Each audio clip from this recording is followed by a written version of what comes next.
Now, Azimio leader Raila Odinga has told off President William Ruto over his tirade against the judiciary, saying the head of state is trying to return the country to the dark days of dictatorship. Raila says the judiciary must stand firm and refuse to be intimidated by the president. The opposition leader accused the president of trying to compromise the judiciary after having compromised parliament.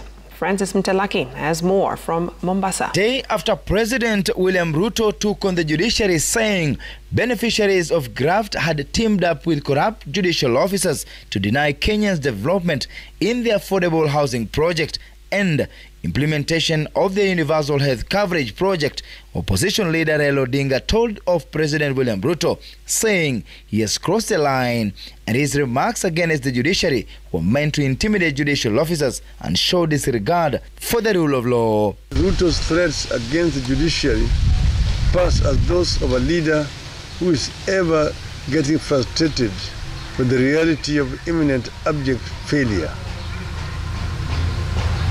Certainly, the threats that Kenya Kwanza regime continues to huff and puff about must be seen in their correct context as a scapegoating and diversionary tactic from the pressing social and economic pressures that the regime has subjected the people to.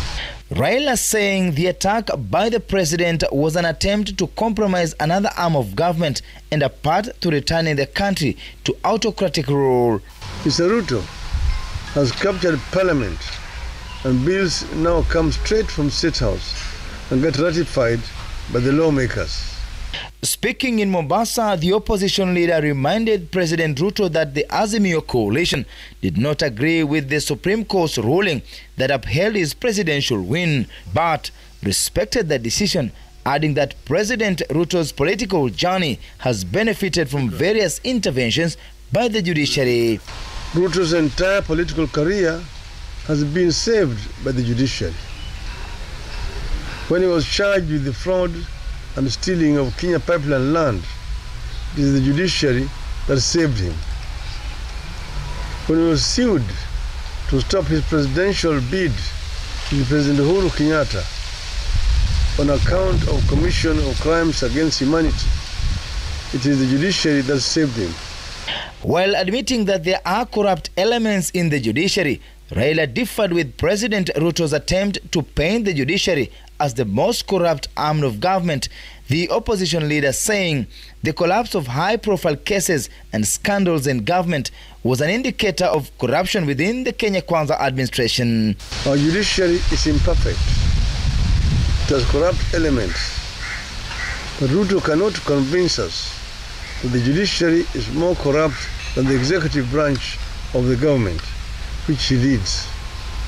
Corruption resides in the executive. Odinga wants judicial officers and judges to stand firm, saying they are the only hope left to save the country from sliding back to the dark days. Francis Mtalaki, Citizen TV, Mombasa.